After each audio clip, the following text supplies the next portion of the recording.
ይሰድበኛል፣ ነገር ግን ሁሉም ይዘልፈኛል፣ ሁሉም ይዘልፈኛል። ወዳጁም ጠላቱም ይፈታተነኛል፣ ይፈታተነኛል። ነገር ግን ሁሉም ይዘልፈኛል፣ ነገር ግን ሁሉም ይዘልፈኛል፣ ሁሉም ይዘልፈኛል። ወዳጁም ጠላቱም ይፈታተነኛል፣ ይፈታተነኛል። እንደምን ቆያችሁ? የሐዋርያው የቅዱስ ጳውሎስ መልእክት በአንደኛ ቆሮንቶስ ምዕራፍ 14 ቁጥር 21 ላይ ርዕሳችን አይሰሙኝም። በዚህ ርዕስ ነው የምንነጋገረው። በዚህ ርዕስ ለመማማር ለእኔ ምስጢሩን ይግለጽልኝ። እሱን አምኜ ከፊታችሁ ቁሜያለሁና ለእኔ የምነጋገርበትን ለእናንተም የሚስማማ የምትለወጡ የምትመከሩበትን 30 60 መቶ ፍሬ የምታፈሩበትን ለእኔም ደግሞ የመንግሥቱ ወራሽ ይሆን ዘንድ በአገልግሎቴ ለሁላችንም እግዚአብሔር መልካም ዕድል ያድለን። ሐዋርያው የቅዱስ ጳውሎስ መልእክት ለቆሮንቶስ ሰዎች በአንደኛ ቆሮንቶስ ምዕራፍ 14 ቁጥር 21 አይሰሙኝም።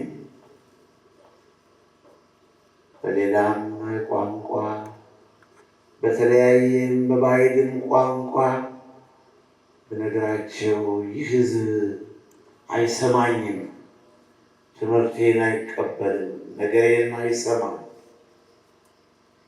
ሆኖ ይላል ጌታ ብሎ ኢሳይያስ ምዕራፍ 28 ከቁጥር 10 እና 11 ላይ የተጻፈውን ጥቅስ ነው ያመጣው ቅዱስ ጳውሎስ።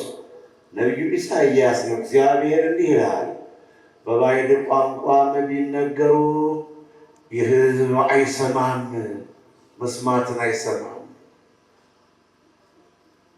ሕዝቅኤል ምዕራፍ 3 ከቁጥር 1 ጀምሮ እስከ 6 እና 7 ድረስ አሁንም እግዚአብሔር እንዲህ ይላል፣ የሰው ልጅ ሆይ አፍህን ክፈት፣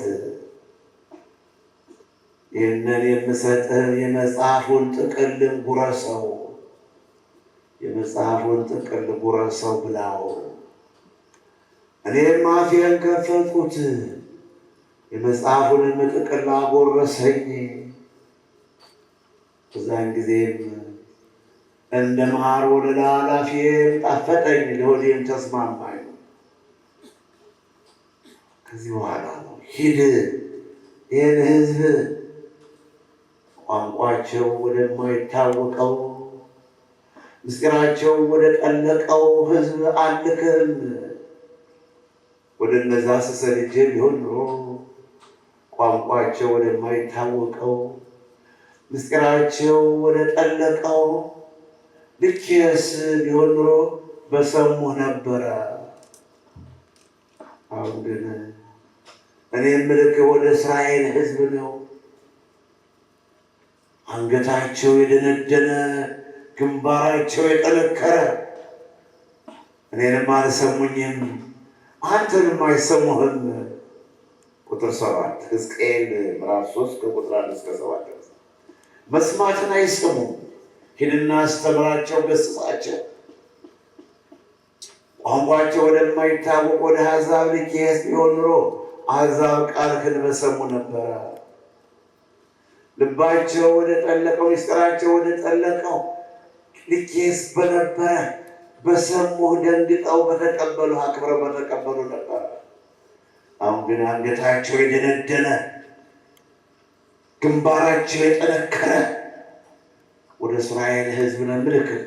የእስራኤል ሕዝብ ልባቸው የጠነከረ አንገታቸው የጠነከረ ልባቸው አንገታቸው የደነደነ ልባቸው የጠነከረ ነውና እያለ ነው እንግዲህ አይሰሙኝም በሚል ርዕስ ባለመሰማማት የሚደርሰውን ወቀሳ ነው። መስማትን ይሰማሉ፣ አያስተውሉም። ማየትንም ያያሉ፣ አይመለከቱም። በጆሮአቸው ሰምተው እንዳያስተውሉ፣ በዓይናቸውም አይተው እንዳይመለከቱ፣ ተመልሰውም እንዳልምራቸው እንዳይፈወሱ የዚህን ሕዝብ ዓይኑን ጨፍን፣ ጆሮውንም ድፈን፣ ፈውስ እንዳያገኙ፣ ምሕረት እንዳያገኙ፣ ይቅርታ እንዳያገኙ እስከ መቼ ድረስ ነው? ኢሳይያስ ምዕራፍ 6 ከቁጥር 1 እስከ 9 ድረስ ጆሮውን ድፈን፣ ዓይኑን ጨፍን ተብሎ ተጽፏል። ነቢዩ ኢሳይያስ ምዕራፍ 29 ከቁጥር 10 ላይ የእንቅልፍን መንፈስ አፍስሼባቸው፣ የእንቅልፍ መንፈስ ፈሶባቸው። ይህ የእንቅልፍ መንፈስ ፈሶበታል። በዓይኑ ማያይም፣ በጆሮም አይሰማም፣ በልቡም አያስተውልም፣ ተምሮም አይመለስም። የእንቅልፍ መንፈስ ፈሶበታል። ዓይናቸውን ነቢያትን ጨፍኜባቸዋለሁ። ዓይኖቻቸው ነቢያት ዓይኖቻቸው ያለፈውን፣ ያለውን፣ የሚመጣውን በመንፈስ ቅዱስ ተመልክተው የሚመክሯቸውን፣ የሚያስተምሯቸውን ዓይኖቻቸውን ነቢያትን ጨፍኜባቸዋለሁ። ነቢያትን ጠልተዋል፣ ነቢያቱን አሳደዋል። የነቢያቱን ቃል አልተቀበሉም፣ የመምህራንን ምክር አልተቀበሉም። መሰላል ያለው ዓይኖቻቸውን ነቢያትን ጨፍኜባቸዋለሁ፣ ደፍኜባቸዋለሁና አይሰሙኝም። እርሳችን አይሰሙኝም ነው ዛሬ የምንማማረው። በመስማትና ባለመስማት ያለ ችግር። በአንደኛ ሳሙኤል ምዕራፍ 2 ከቁጥር 22 እስከ 26 ድረስ የኤሊ ልጆች አፍኒንና ፊንሐስ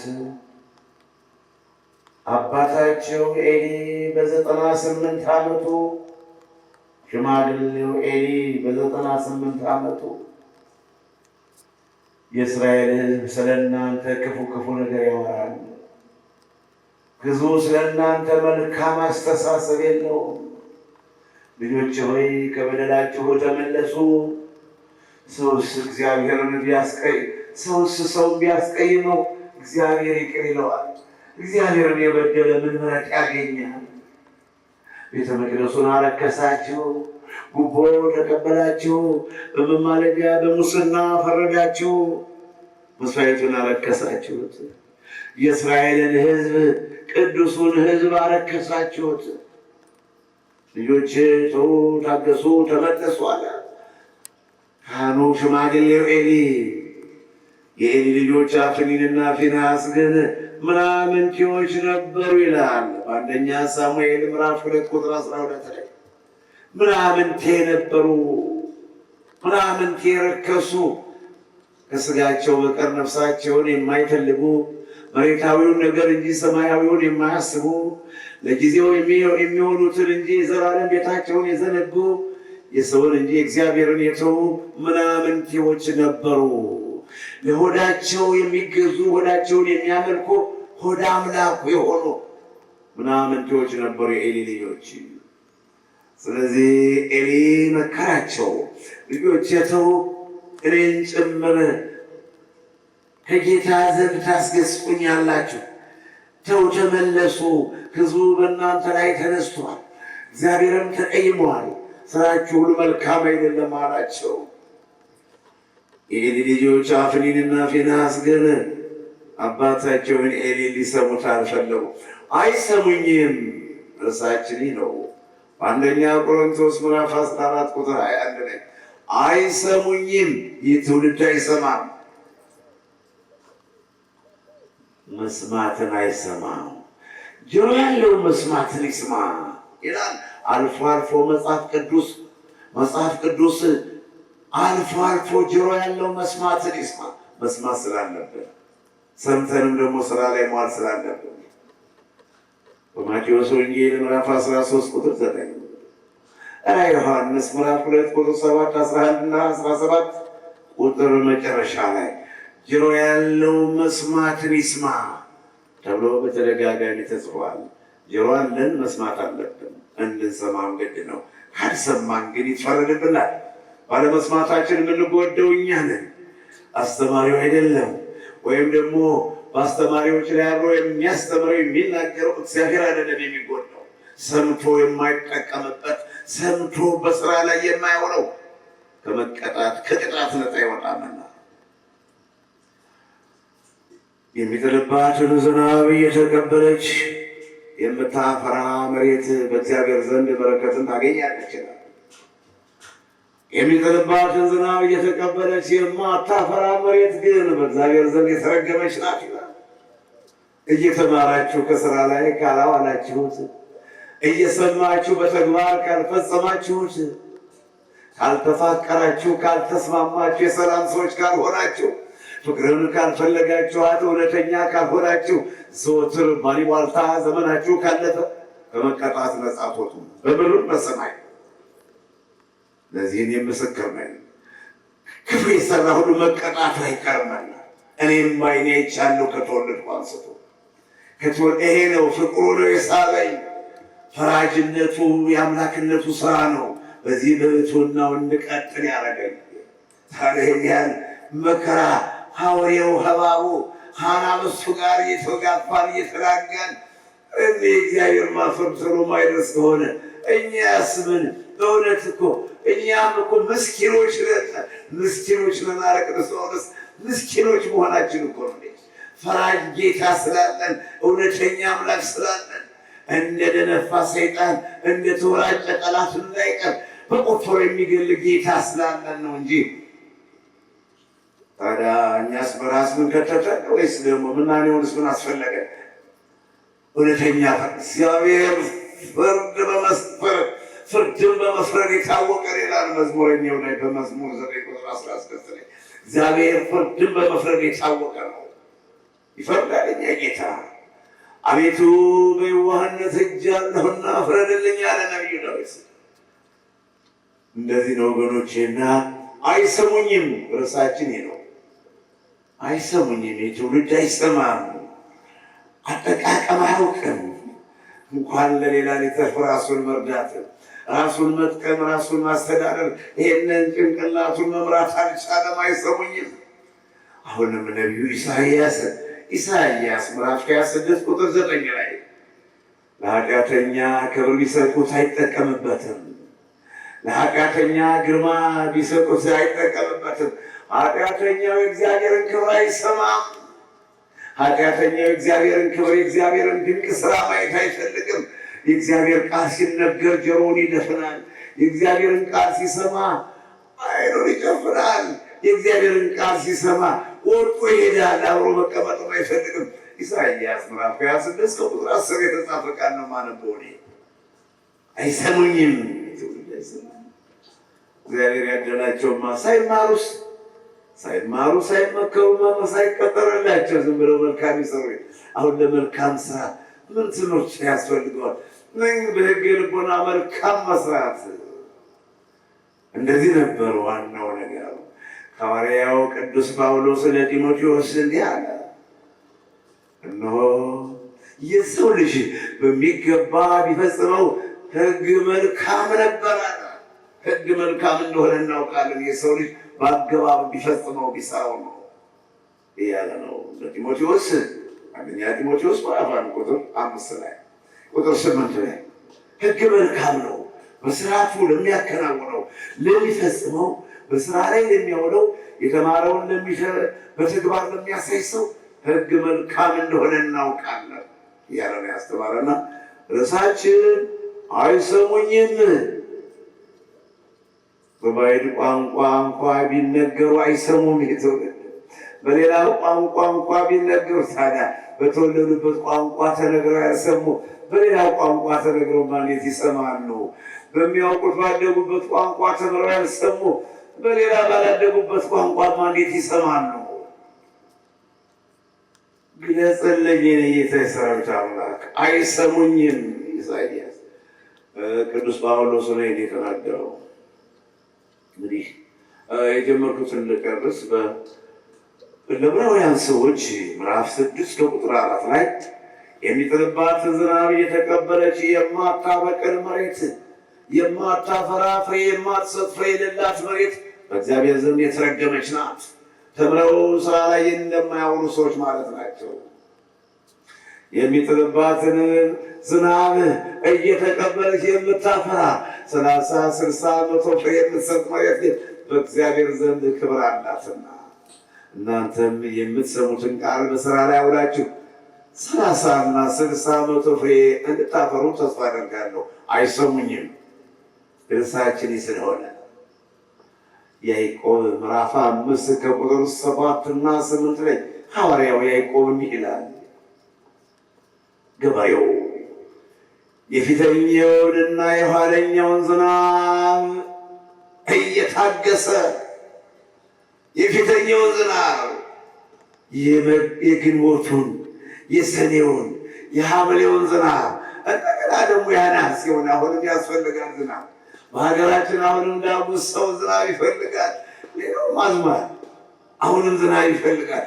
ገበሬው የፊተኛውንና የኋለኛውን ዝናብ እየታገሰ ነው መልካሙን የምድር ፍሬ ይጠባበቃል። መልካሙን የምድር ፍሬ ይጠባበቃል። እና በትዕግስት እንዲህ ነው መጽሐፍ ቅዱስ እንዲህ ነው ወገኖቼ። አይሰሙኝም። ይህ ትውልድ አይሰማም። ይህ ትውልድ መስማትን አልሰማም።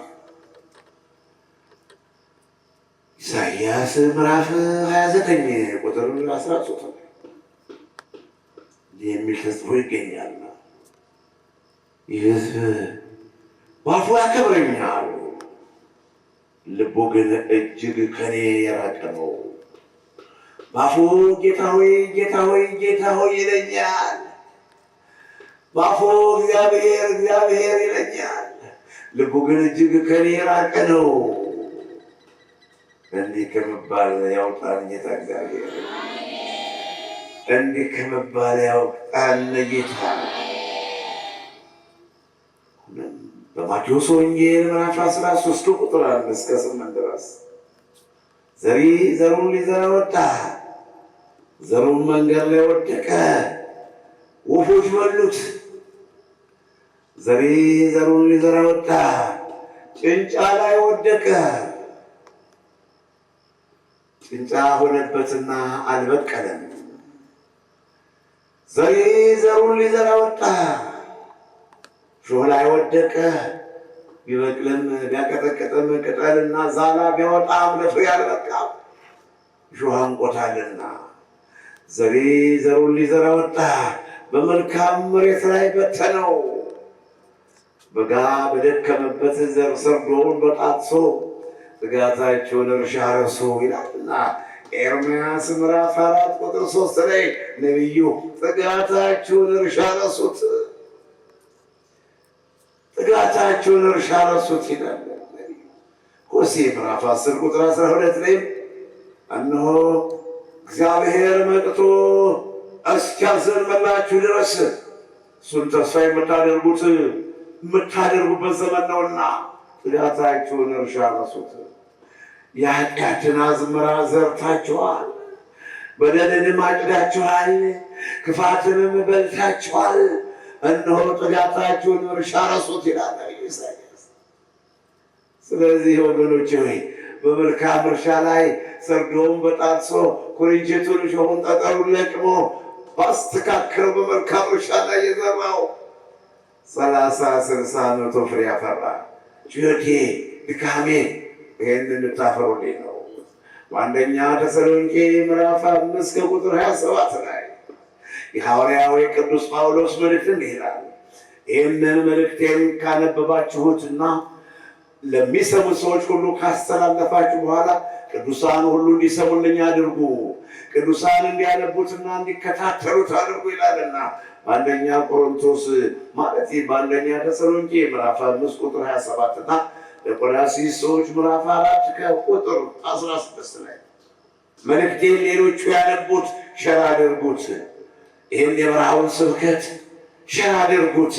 መስማትን አይሰሙም፣ ልባቸው የደነደነ ግንባራቸው የጠነከረ ትውልድ ናቸው። መስማትን አይሰሙም። ጠማማ ትውልድ፣ ያልታመነ ትውልድ ይለዋል መዝሙረኛው ዳዊት በመዝሙር 77 ቁጥር 6 እና 7 ላይ። ዘዳግም ምዕራፍ 32 ቁጥር 20 ላይ ጠማማ ትውልድ፣ ያልታመነ ትውልድ እነሆ አምላክ ባልሆነው አስቆጡኝ፣ እኔም ሕዝብ ባልሆነው አስቆጣቸዋለሁ። አምላክ ባልሆነው አስቀኑኝ፣ እኔም ሕዝብ ባልሆነው አስቀናቸዋለሁ ይላል። አይሰሙኝም። ይህ ትውልድ አይሰማም። ግን ክብራችን ነው። እንደምንድነው ሕዝቅኤል ምዕራፍ 3 አንተ አስተምር ምከር ነው ያለ። አስተምር ምከር፣ ዝም አትበል። እንኳን አንተን እኔንም አልሰሙኝም ይላል። አልሰሙኝም እኔንም፣ ነገር ግን አስተምራቸው። ልባቸው ቋንቋቸው ወደማይታወቀው ምስጢራቸው ወደ ጠለቀው ወደ ሌሎች ወደ አሕዛብ ልኬስ ቢሆን ኖሮ ፈጥነው በሰሙ ነበር። አሁን ግን አንገታቸው የደነደነ ግንባራቸው የጠነከረው ነስሬ አይሰሙም፣ እኔንም አልሰሙኝም በማለት እንግዲህ እንዲህ ያለ ወቀሳ ከመወቀስ ያወጣል እላችኋለሁ ወገኖቼ። ወንጌላዊ ማቴዎስ በወንጌለ መንግሥት እንደጻፈው በማቴዎስ ወንጌል ምዕራፍ 13 ከቁጥር 1 እስከ 8 ብያቸው ነበር። እንግዲህ በመንገድ ላይ ወደቀ የተባለው ዘሩ ነው። መንገድ ላይ ይወድቃል። ገበሬ ሲበትነው መንገድ ላይ የሚወድቁ ዘሮች አሉ። ወፍ ወሰደው። የተማራችሁን ትምህርት ሰይጣን ወሰደባችሁ። ስታንሰላስሉ ነገር ስትተበትቡ፣ የሰው ስጋ በረቂቅ ቢላዋ ስታላምጡ፣ የሰውን ደም በረቂቅ ጽዋ ስትጠጡ፣ ባላገባችሁ ስትገቡ፣ ካለመስመራችሁ ስትሄዱ፣ ስለ ራሳችሁ ኃጢአት ማንሰራሰርና ይቅር በለን ማለት ስትችሉ፣ በሰው ኃጢአት ገብታችሁ፣ በሰው ትዳር፣ በሰው ስራ፣ በሰው ድል ገብታችሁ ስታንጎዳጉዱ እነ የተማራችሁትን ትምህርት ሰይጣን ወሰደ፣ ወፎች ይወሉት። ሁለተኛው ዘሪ ዘሩን ሊዘራ ወጣ፣ ጭንጫ ላይ ወደቀ። ኖህ ፍቅረ ንዋይ የተጠቀጠቀበት ዘረኝነት ያነቀው እስከ ጉሮሯችሁ ድረስ የዓለም ፍቅር፣ የሥጋ ሐሳብ፣ የሥጋ ምኞት ያነቀው ዘሩ የት ላይ ይብቀል? ቤትስ ይግባ? እስከ አንገታችሁ ድረስ የዓለም ነገር ነው ያለ። ፍቅረ ንዋይ መብሉ መጠጡ የሆድና የሥጋ ጉዳይ ብቻ ነው። እስከ አንገታችሁ ድረስ ሆዳችሁን ውስጣችሁን የመናው። አሁንም ዘሩን ሊሆን ዘራ ወጣ፣ ጭንጫ ላይ ወደቀ። ጭንጫው ልባችሁ ላይ ወደቀና መብቀል አልቻለም። አልሰሙኝም፣ መስማትን አልሰሙኝም። ፍሬ አልባ ሆኖ ቀረ፣ አልበቀለም። ለፍሬ ቀርቶ እንዲሁ ቅጠልም አላሳየም። ጭንጫ ላይ ወደቀ። ጭንጫው ልባችን፣ ተንኮለኛው ልባችን፣ አመፀኛው ልባችን፣ ትዕቢተኛው ልባችን፣ ክፋተኛው ልባችን አረ እንዴት ይቻላል! ዘወትር ክፋትን ያስባል፣ መመለስን አይፈልግም። ነቢዩ ዳዊት አቤቱ ንጹሕ ልብን ፍጠርልኝ፣ የቀናውንም መንፈስ በውስጤ ያድሳል። መዝሙር 50 ቁጥር 10 ላይ ንጹሕ ልብን፣ ተንኮል የሌለበት ልብ ፍጠርልኝ፣ ቂም የሌለበት ልብ ፍጠርልኝ፣ ፍቅረ ንዋይ ዘረኝነት የሌለበት ልብ ፍጠርልኝ። ይሄ ነው የቅዱሳን ጸሎት፣ ይሄ ነው የአባቶች ጸሎት። እናስተውል ወገኖች። አይሰሙኝም። የብርሃን ስብከት ይሄ ነው፣ በቀጥታ የሚተላለፈው ስርጭታችን። ምግብ አይኪያ በጥንተ ነገር የት ላይ ነው የቀረሁት? ጭንጫ ላይ የበቀለው። ለሶስተኛ ጊዜ ዘሩን ሊዘራ ወጣ፣ ሾህ ላይ ወደቀ። መሬት አግኝቷል፣ ፍሬው በቅሏል፣ ቅጠሉ ዛላው ተንሰራፍቷል። ለፍሬ ሊደርስ ሲል ግን እሾህ አረገው። እሾህ የዓለም ጣጣ፣ እሾህ ስለ ገንዘብ ማሰብ፣ እሾህ ዘረኝነትና እሾህ የዚህን ዓለም ነገር ማንሰራስን ሲሾው እንደ ኤሳው መብልን መጠጥን እንደ ዴማስ ብርና ወርቅን እንደ ገያዝ ያልሰሩትን ያለፉበትን መመኘት እሾህ ነው። ካሰቡት አያደርስም። በአጭሩ ያስቀራል፣ በከንቱ ያስቀራል። እሾህ አነቀው፣ ፍሬ ሳያፈራ ቀረ፣ በእሾህ ታንቋልና። በአንደኛ ዮሐንስ ምዕራፍ 2 ቁጥር 15 ላይ ወንጌላዊ ዮሐንስ በመልእክቱ እንደጻፈው ወገኖቼ ዓለሙን አትውደዱ ይላልና ወንጌላዊ ዮሐንስ፣ ሐዋርያው ቅዱስ ዮሐንስ ዓለሙን አትውደዱ። በዓለም ያለው የዓይን አምሮት በዓለም ያለው የዓይን አምሮት፣ ስለ ሥጋ ማሰብ፣ ስለ ገንዘብ መመካት፣ ስለ ገንዘብ መሳሳት በዓለም ያለው ይህ ነውና፣ እነሆ እግዚአብሔርን የሚወዱ ሰዎች ይሄን አያደርጉትም። እንዲህ አይነትን ስራ የላቸውም። እነሆ ዓለምን የሚወድ ሁሉ የእግዚአብሔር ፍቅር የለው። ዓለምን የሚወድ የዓይን አምሮት፣ የሥጋ መሳሳት፣ መጎምጀት፣ ዓለማዊ ፍቅር እንዲህ የሚያደርጉት ሁሉ የጌታ ፍቅር የላቸውም ይላል። አይሰሙኝም። አንደኛ ቆሮንቶስ 14:21 ይህ ትውልድ አይሰማኝም። ሸራ አድርጎት ትውልድ ሆይ በዓለም ዙሪያ ያላችሁ አገልግሎታችንን በተስፋ የምትጠባበቁ የምወዳችሁና የምትወዱኝ ድህነቴን፣ ደካማነቴን፣ ታናሽነቴን አይታችሁ ያልናቃችሁ ይህ ሁሉ አገልግሎቴን የምትከታተሉ ሸራ አድርጎት። የአገልግሎታችን አድማሱ ይስፋ። ይሄ እግዚአብሔር ፈቃድ ነው። እኔ አይደለሁም፣ እናንተም አይደላችሁ የምትከታተሉኝ፣ እኔም አይደለሁም በረሃውን ያቀናሁት። ሁሉን ያደረገ እግዚአብሔር ነው። ሁሉን የሰራ እግዚአብሔር ነው። ዕብራዊ ምዕራፍ 3 ቁጥር 2 እና 3 ላይ ሁሉን ያደረገ እግዚአብሔር ነው። ስለዚህ እንከታተል፣ እንማር፣ ሰምተን በስራ ላይ እናውለው። አሁን ለአራተኛ ጊዜ ዘሪ ገበሬ ዘሩ ሊዘራ ወጣ። በመልካም መሬት ላይ ወደቀ። ተስፋ እንዳትቆርጡ ነው ወገኖቼ። በመንገድ ላይ ወደቀ፣ ወፎች በሉት። ጭንጫ ላይ ወደቀ፣ አልበቀለም። ሾህ ላይ ወደቀ፣ አላፈራም ብለን አንቀርም። በመልካም እርሻ ላይ ወደቀ፣ 30፣ 60፣ 100 ፍሬ 100 ፍሬ ሆኗልና አይዟቸው።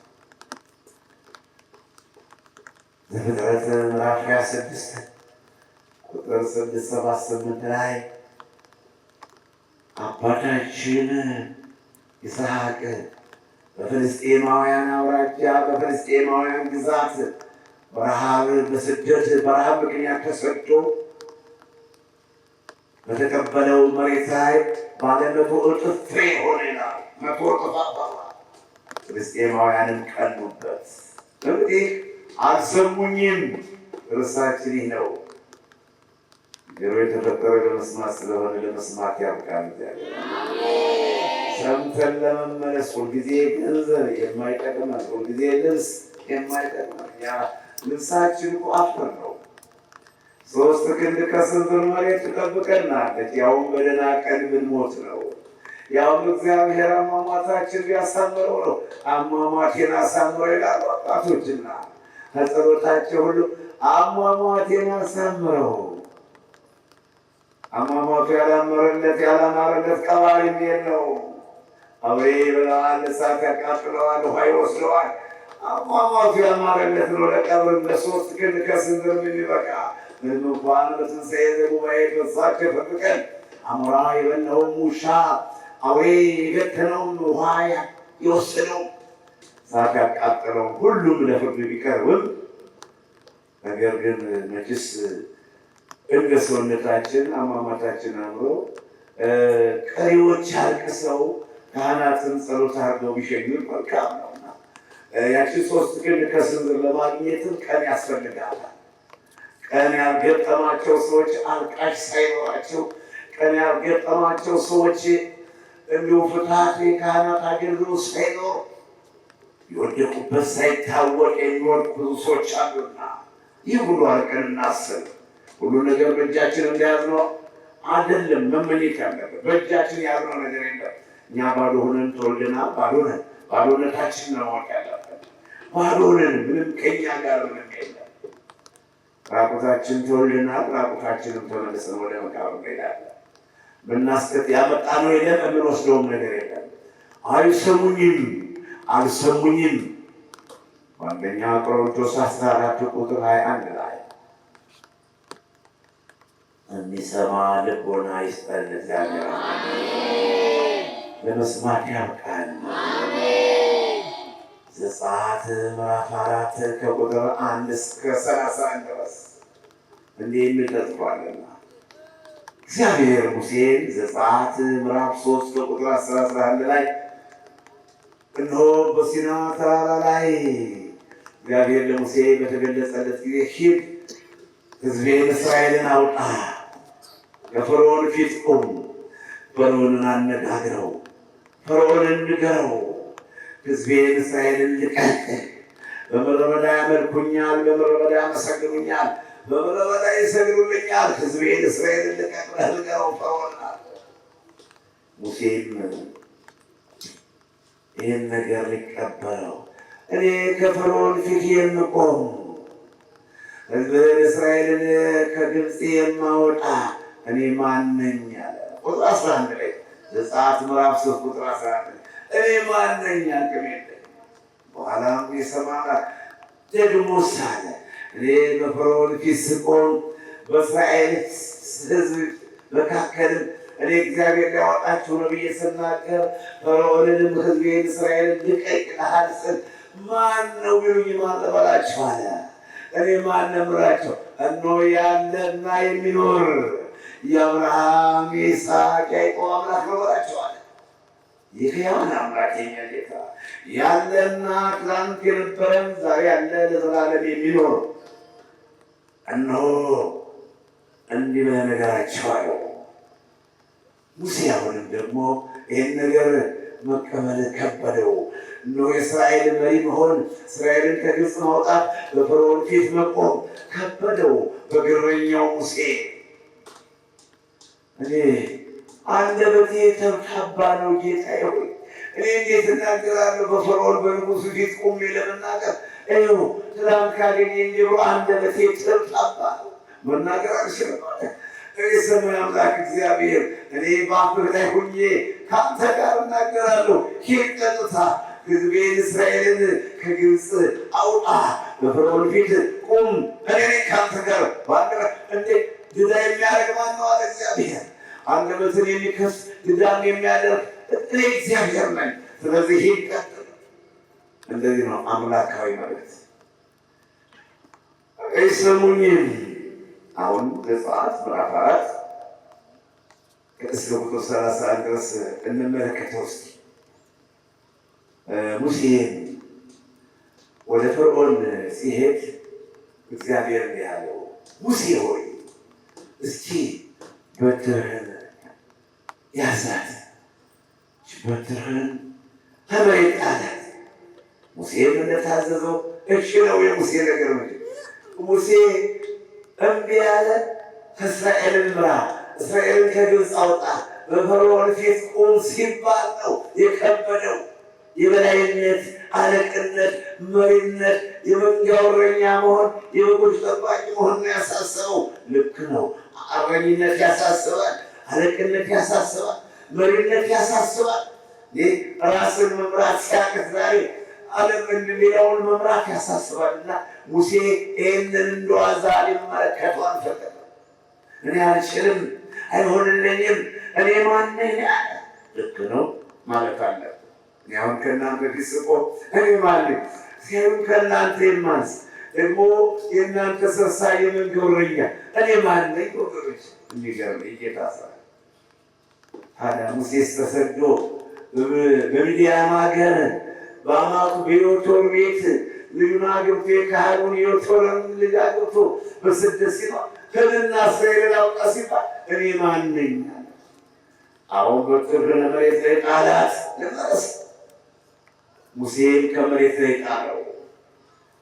መሬት ላይ ሲጥላት ያቺ ሙሴ በትር እባብ ሆነች። ሙሴም ወደኋላ ሸሸ። ስጋ መቼም አስፈሪ ነውና እባቡ ሲስለከለክ ወደኋላ ሸሸ ሙሴ። ሙሴ ሙሴ አለው የሰራዊት ጌታ እግዚአብሔር እነሆ ጅራቷን ያዛት። ጅራቷን ጨበጥ ሲያረጋት ልክ የሙሴ በትር ነበረች። ይኸው አሁን ደግሞ ሁለተኛ ይኸው እኔ በፈርዖን ፊት የማቆምህ እኔ ሕዝቤን እስራኤልን አወጣልኝ የምልህ በከንቱ አይደለም። እስቲ እጅህን ወደ ብብትህ አስገባው። እጅህን ከብብትህ አስገባው። ሙሴ እሺ ነው መቼም እሺ ጌታ ሆይ አለ። እጁን ወደ ብብቱ አስገባ። እስቲ እጅህን አውጣው። ሲያወጣው ግን በለምጽ ነዶ ነበር ሰውነቶች። ያን ጥሩ ነበር። ቅድም ደህና ጤነኛ ሰላም የሆነው እጁ ወደ ብብቱ አስገብቶ ሲያወጣው በለምጽ ተንደድጓል እጁ። ሙሴ ሙሴ እንደገና ወደ ብብት አስገባዋል ነገርና አሁን ሙሴ እሺ አለ። ለመልካም ነገር እሺ ማለት እንዴት መልካም ነው! ለበጎ ነገር እሺ ማለት እንዴት ያግባባል! ለበጎ ነገር እሺ ማለት እንዴት ለመስለስ ጋር ይወጃል። በቸራችሁ እምቢተኝነት ጥቅም የለውም። እምቢተኝነት ይጎዳል። ሙሴ እጁን ወደ ብብቱ ለሁለተኛ ጊዜ አስገባ። እስኪ ሙሴ እጅህን አውጣው አለው። ሲያወጣው ግን እንደ ቅድሙ ጤነኛ ነበር። ሰላማችን ይብዛ። አሁንም ሙሴ እንዲሁ ነገሩን መቀበል ከበደው። ይህ ሁሉ ምልክት እያሳየው በፕሮግራም ሲሆን እንደገና በትር እጁ ለምጣል እንደገና ጤነኛ ሲሆን አሁንም ሙሴ ሆን ግለው አለ። ሆን ከወንዱ ግለው እስኪ በደረቅ መሬት ላይ ድፋው። ሙሴ ሆን ቀዳ። በደረቅ መሬት ላይ ሲደፋው ውሃው ደም መሰለ፣ ደም ሆነ። ይህ ሁሉ ምልክት አንተ ምልክት ይሆነ። ሙሴ አይዞ አይሰሙኝም አትበል። ሙሴ በፈርዖን ፊት አልቆምም አትበል። ሙሴ ሕዝቤ እስራኤል አይሰማኝም አትበል። ሄድ እኔ ጋር ናቸው ወሮቼ። ዘጸአት ምዕራፍ 4 ቁጥር 22 ደርሼላችኋለሁ እያነበቡና እስከ 30 ነው የምንጓዘው። ሙሴ ያን ጊዜ እግዚአብሔር እንዲህ አለ፣ ሙሴ እስራኤል ለኔ የበኩር ልጄ ነው። አሁንም ፈርዖንን ሄድና ልጄን የበኩር ልጄን እስራኤልን ልቀቅልኝ። በምድረ በዳ ያገለግሉኛል፣ በምድረ በዳ መስዋዕት ይሰዉልኛል፣ በምድረ በዳ ያመሰግኑኛል። የበኩር ልጄ ነው፣ እስራኤልን ልቀቅ በለው። አለዛ ግን የበኩር ልጄን ሁሉ ጨፈጭፍ እፈጅብሃለሁ። አዎ እንግዲህ እንዲህ የሚል ሰው የለው። እንዲህ ማለት ጥቅም የለውምና እኔ ልጆችን ልቀቅልኝ። ልጆችን ካለቀ የአንተ ልጆች ይጨርሳለሁ። የአንተ ልጆች ከምድረ ገጽ አጠፋቸዋለሁ ብለህ በለው አለና አሁንም ሙሴ ኧረ ጌታ ሆይ ነበር ወዳጄ ሙሴ ሆይ ወንድም አሮን አለ። አሮን ያ ሌዋዊው አሮን አለ ወንድምህ። እሱ ከአንተ ጋር ይሄዳል። እሱ አፍ ይሆናል። አንተ በኔን እንደኔ ሆነህ ታገለግላለህ። አንተ የኔን መልእክት ትነግረዋለህ፣ እሱ የአንተን ቃል ያስተላልፋል። ከወንድምህ ከአሮን ጋር ሄዳለሁ። ያን ጊዜ በምድረ በዳ ወንድሙ አሮን አገኘው። ተሳስበው ጉዞ ቀጠሉ ይላል። ላማቱ ሌዮተር እንዲህ አለ ሙሴ እዛ በምድያም አገር ሲኖር ጌታዬ ሆይ አባቴ ሆይ እኔ እንግዲህ ወደ ወገኖቼ ልሄድ ነውና ልቀቀኝ አለ። ሚስቱንና ሁለቱ ልጆችን ሰጥቶ በሰላም ድረስ ብሎ አሰናበተው። አማቱ ካሮን ያንን ከሚስቱና ከልጆቹ ጋር ሲሄድ ከወንድሙ ከአሮን ጋር ተገናኝተው ጉዞ በመቀጠል ወደ ፈርዖን ፊት ቆመዋል። ያው የእስራኤል የመውጣታቸው እግዚአብሔር እስራኤልን የሚጎበኝበት ዘመን ደረሰና ወንድማማቾች በፈርዖን ፊት ቆሙ። እኔ ጋር ናቸው ልጆች። አሁን ዘጸአት ምዕራፍ 5 ቁጥር 2 ላይ አሮንና ሙሴ ወይም ሙሴና አሮን በፈርዖን ፊት ቆመዋል። እነሆ እግዚአብሔር እንዲህ ይላል አለ ነቢዩ ሙሴ። አይሰሙኝም ነው እርሳቸው። አሰሙኝም ወይ ትሰሙኛላችሁ? ትሰማላችሁ? ጆሮአችሁ ይሰማል?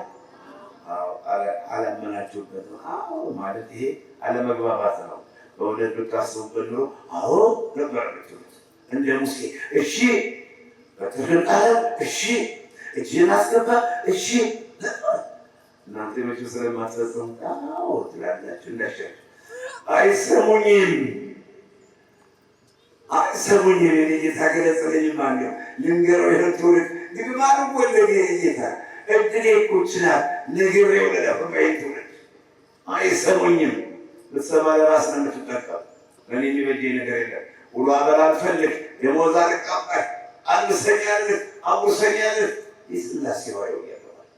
እነግርሃለሁ ስማ፣ ብትሰማ ባትሰማ ራስን የምትጎዳው። ርዕሶች ይመጣል አይሰሙኝም።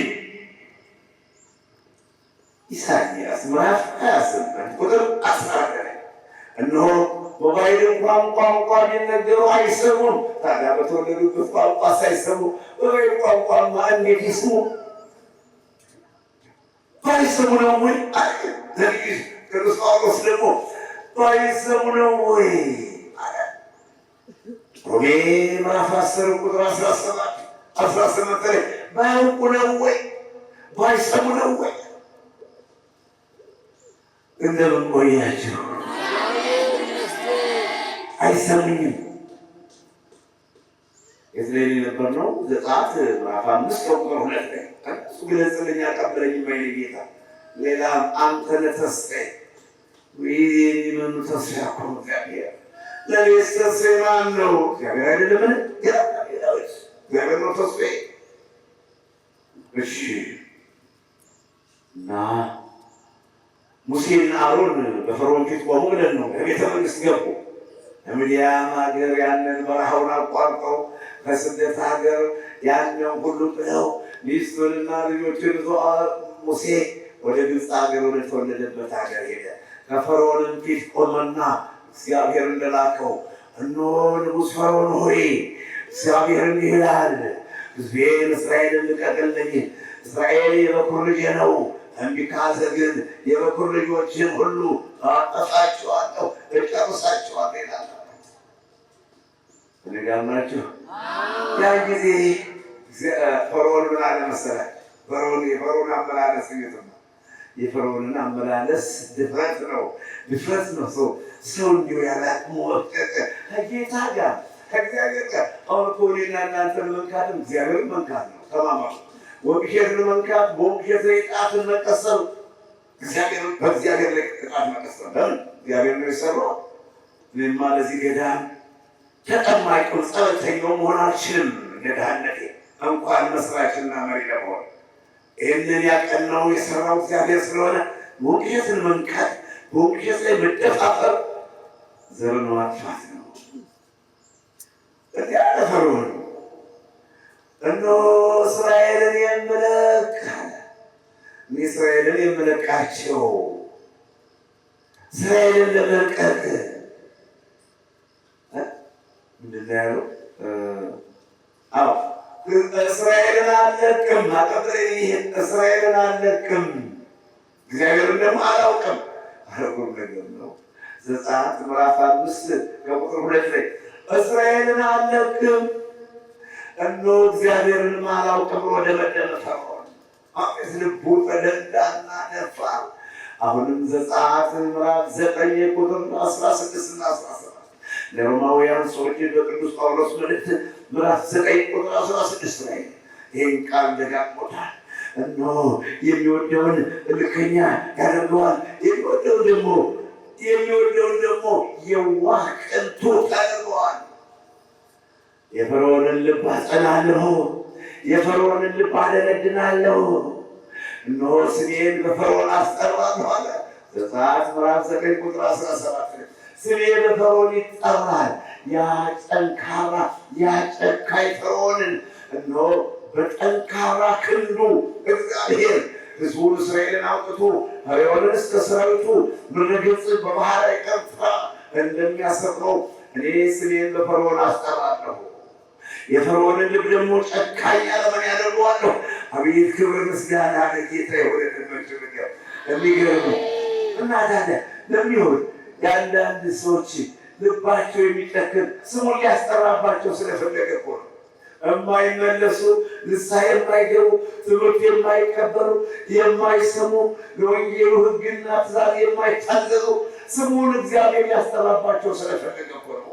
ዛሬም እንደ ትናንቱ እነሆ የሰማይ አምላክ የሙሴ አምላክ የአሮን አምላክ ዛሬም እንደ ትናንቱ ልባቸውን ደንዳና ልባቸውን ጨካኝ የማይታዘዙ አንገተ ደንዳና ግንባራቸው የጠነከረ የሚያደርጋቸው ትምህርቱን ታምራቱን ምልክቱን አይተው የማይመለሱ ሰዎች እግዚአብሔር እንደ ትናንቱ ስሙን ሊያስጠራባቸው ስለፈለገ ነው።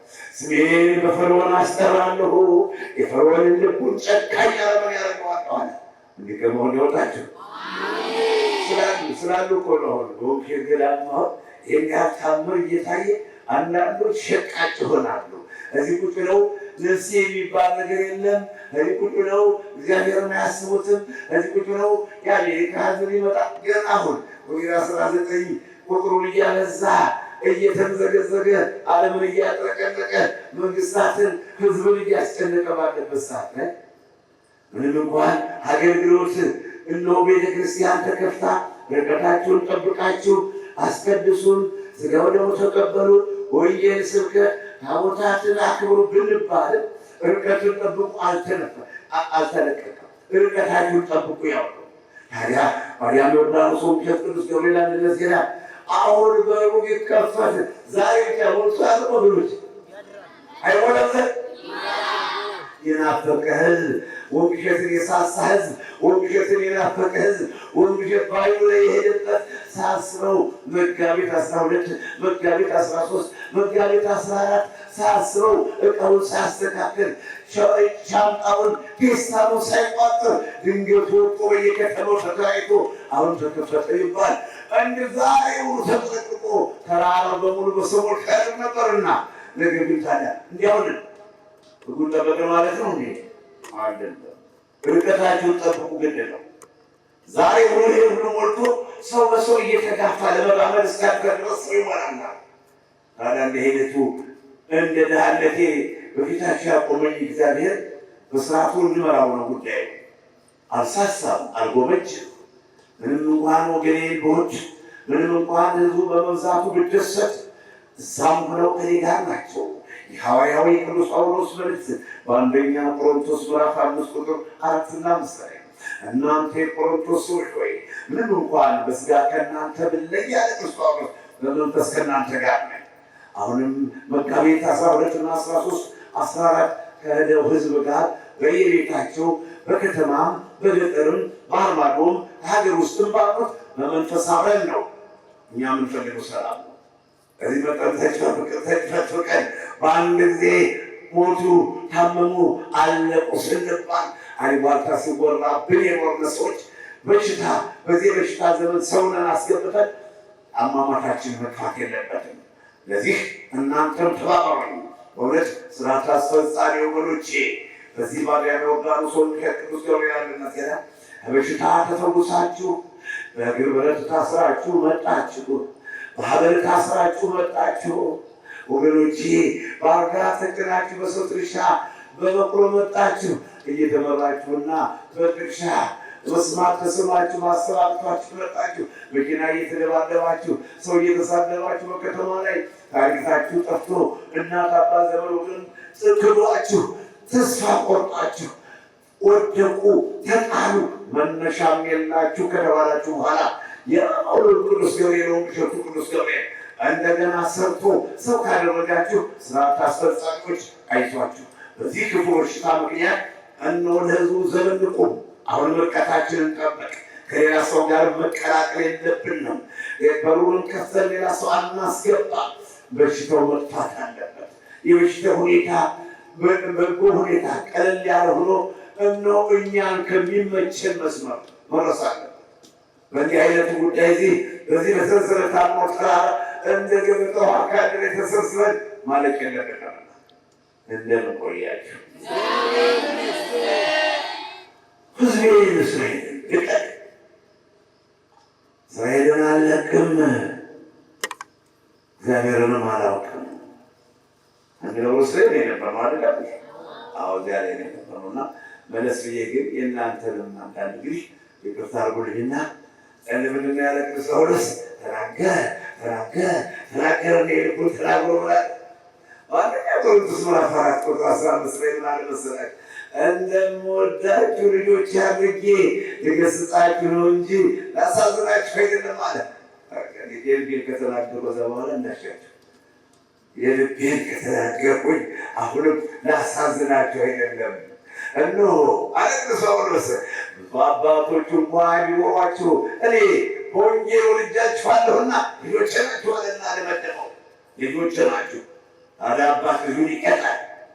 ደግሞም ስለምወዳችሁ እንጂ ላሳዝናችሁ አይደለም። አሰሙኝም። ትሰሙኛላችሁ? ከሰማችሁ ይቅርታ፣ ከሰማችሁ ይቅርታ። ወዲያው እንስማማለን። ከሰማችሁ ምን አጣለ? የማሰሙ ከሆነ ግን አሁንም አሰሙኝም፣ ነገም አሰሙኝም ማለት አይቀርም። ነገም ልከኛ ከሆናችሁ፣ ነገም ገንዘብ ወዳጅ ከሆናችሁ፣ ነገም ዘረኛ ከሆናችሁ፣ ነገም ለአባቶች ክብር የማትሰጡ፣ ካህናትን የማታከብሩ፣ ወላጆቻችሁን የማታስደስቱ፣ የሀገር ፍቅር፣ የወገን ፍቅር፣ የሕዝብ ፍቅር ከሌላችሁ ነገም ያው ነኝ ይሄ ነገር አሰሙኝ ማለት አይቀርም። ተሰማችሁኝ ግን ይቅርታ እየጠየቅኩኝ ማሩኝ እያልኩኝ ዘወራለሁ። እሺ፣ አዎ፣ ለመስማት ያውቃችሁ፣ ለመስማት ያውቃችሁ። አሰሙኝ አይሰው እና እንግዲህ የፈርዖንን ነገር በዚህ ልባቸው። እሺ፣ የፈርዖን ነገር እዚህ ላይ እናጠቃለሁ። ፈርዖን አንገተ ደንዳና ልበ ጨካኝ፣ ግንባሩ የጠነከረ ተንኮለኛ፣ እግዚአብሔር ፈርዖንን በኤርትራ ባህር ማስጠሙ ሲጠራ ይኖራል። የፈርዖን ልቡ ጠንካራነት ያን ሁሉ ታምር እየተመለከተ ታዲያ ባዲያም ዮርዳኖስ ወንዝ ቅዱስ ገብርኤል ተስከራ ሙታን ሲነሱ አይታችኋል። የሞት ደብዳቤ ሲቀደድ ምስክር ናቸው። ይህን ምስክር ዶክተር ያሰናበታቸው ሐኪማትን ያላቸው የሞት ደብዳቤያቸው ሲቀደድ ሽባው ሲዘላ አይታችኋል።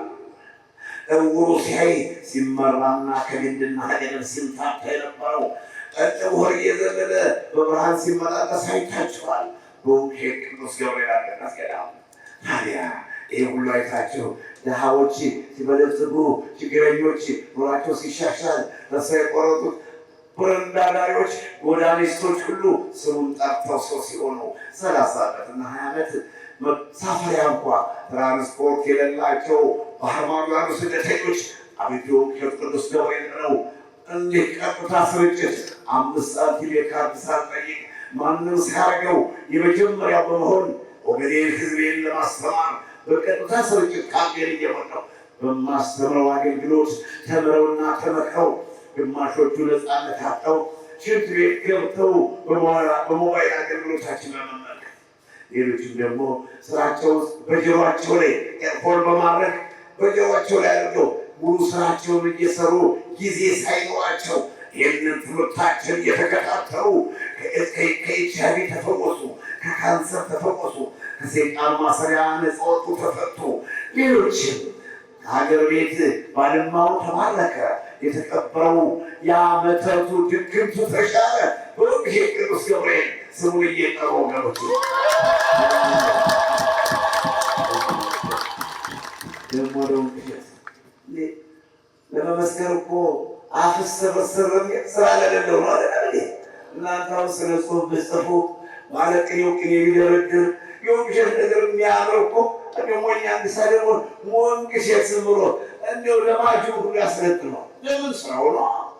ስለ ውቅሸት መመስከር ችግር ይፈጥራል።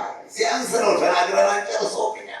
ስለ ውቅሸት ተናግረን መጨረስ አንችልም። ነካክተን እንተው እንጂ መጨረሳችን መጨረስ ቀርቶ መነካካት ብቻ። ስለ ውቅሸት ሰባይ አውራንሲው ዳና ደንቆሮ መንፈስ ያላቸው ሲሰሙ፣ ሙታን ሲነሱ፣ ከኤችአይቪ ከካንሰር ሲፈወሱ፣ ድሃዎቹ ችግረኞች የሚበሉት የሚለብሱት ያጡት ባለቤትና ባለመኪና ሆነው መጥተው ሲመሰክሩ፣ ትዳር የሌላቸው ትዳር ሲይዙ፣ ልጅ የሌላቸው እነሆ ወንዱን በቀኙ ሴቷን በግራው ወንድና ሴት ታቅፈው በጀርባዋና በቅፏ አዝራ ስትመጣ ታዲያ እንዴት ነው ዮርዳኖስ ቅዱስ ገብርኤል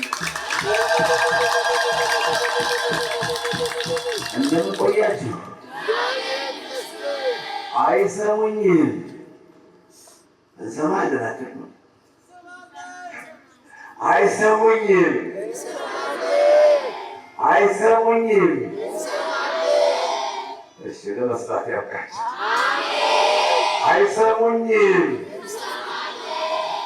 የሐዋርያው የቅዱስ ጳውሎስ መልእክት በአንደኛ ቆሮንቶስ 14:21 እንዲህ እያለ ነው የኔ እናንተ ነገር። እንዲህ እያለ ደግሞ እንነፋፈቃለን አይደለም? እንዲህ እያለ ደግሞ እንነፋፈቃለን። እኔ የጌታናገር መናፈቅ ነው የታደልኩት።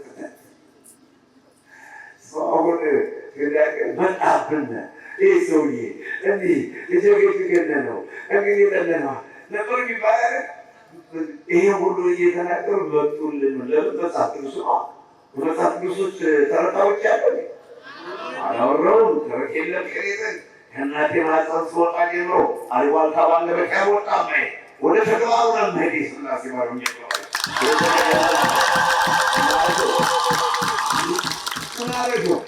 ሰው ሌላ ሀገር ይመራል። ሰው ሌላ ህዝብን ይመክራል፣ ያስተምራል፣ ህዝብን ይለውጣል።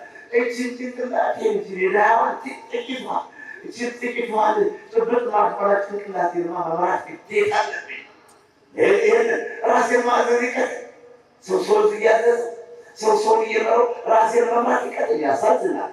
ራስን መምራትና ባሰበበት መዋል የማይችል ሰው፣ ባሰበበት ማለብ የማይችል ሰው፣ ያሰበውን መስራት የማይችል ሰው፣ ያሰበውን መብላት መስራት በጫትና በሲጋራ በደባት ውስጥ በስካር ተጠምዶ ስካር የሚነሸልቸው ገንዘቡን እያከሰረ እየተወላገደ ክብሩን የሚቀንስ ያለመት አይደለም። ሰዎቹ ሀገር ይመራሉ፣ ሰዎቹ ቤተሰብ ይመራሉ፣ ሰዎቹ አካባቢ በቀበሌና በወረዳ ይመራሉ። አይምሮን መምራት፣ ራስን ማዘዝ፣ ራስን መግዛት ውርደት ነው። ራስን ማዘዝ ካቃተ አለጋማች ቤት አንደኛው ክፍለ ዘመን ሰባኪ እንዴት ያለ ነገር አመጣባቸው። አለጋማች ሰው ራሱን ማዘዝ ያቅተዋል። ሰው ራሱን መዋል ያቅተዋል። ሰው በራሱ መታመን ያቅተዋል። የሚበላውን መብላት፣ የማይበላውን መተው፣ መጥኖ መጠጣት፣ መጥኖ መናገር፣ እንደፈለገ አፉን ይከፍታል፣ ይሳደባል፣ ሰውን ያዋል። ስማኝ ጆሮ ያለው መስማቱን ይስማ። በቀጥታ ስርጭት መልዕክት የማስተላለፉ ሻላሉ አፉን ይከፍታል፣ እንደፈለገ ሰውን ያዋርዳል፣ የሰው ክብር ይቀንሳል። ለእናት አባቱ ክብር አይሰጥ፣ ለብዙኃን አባቱ ክብር አይሰጥ፣ ለሀገር መሪው ክብር አይሰጥ። ይህ ጠማማ ትውልድ፣ ያልታመነ ትውልድ ነው። ልብን ለእግዚአብሔር ያሳሰጠ ትውልድ ህዝብ አምላክ ባልሆኑ አስቆጡ እያለው ቅድም ህዝብ ባልሆኑ አስቆጣቸዋለሁ፣ አስቀናቸዋለሁ ይላል። እንዴ ራሱ መጥኖ መናገር ከሌላ ናቸው ወገኖቼ። ምንድን ያለ መዝሙር እየወደዱት በመዝሙር 38 ቁጥር 1 ላይ በአንደበቴ እንዳልስት ንግግሬን እጠብቃለሁ አለ። ብዙ መዝሙር እየወደዱት በአንደበቴ እንዳልስት አንቁማጣን ዳብዬ እንዳልሳደብ አንቱ ጉራን ስደተኛ ብዬ ሰውን እንዳላዋርድ በአንደበቴ እንዳልስት አፌን እጠብቃለሁ ያለ። እንዴት ነው? እንደፈለጉ መናገር ክልክል ነው። አንደበትን መግዛት፣ አንደበትን መቆጣጠር፣ ለአንደበት ቁልፍ መስጠት። መዝሙር 140 ቁጥር 1 ላይ አቤቱ ለአፌ ጠባቂ ስጥ፣ ለአፌ ቁልፍ አበጅለታል። መዝሙር ይሆናል። እንደፈለገ መናገር ክልክል ነው። እግርም እንደፈለጉ መሄድ ክልክል ነው። ያገኙትን ጫቱን፣ ሲጋራውን፣ ማሽሹን ማጨስ ክልክል ነው። ተደብቆ ሰው ማማት ክልክል ነው። የሰው ክብር መቀነስ ክልክል ነው። ሳይሰሩ መብላት፣ ሳይሰሩ መቀባጠር፣ ሳይሰሩ አቤት አለመታደል። የገሃነም ልጆች ሰው በማዋረድ የሚደሰቱ የሰው ክብር በመቀነስ ክብር የሚመስላቸው ያልታደሉ የገሃነም ልጆች አይሰሙም። በአንደኛ ቆሮንቶስ ምዕራፍ 14 በረድስ ንግግር የማበው ይወዳል። ምዕራፍ 14 ቁጥር 21 ላይ አይሰሙኝም፣ ያስተማረኝ የመከረኝ የገሰጸኝ አምላክ የተመሰገነ ይሁን።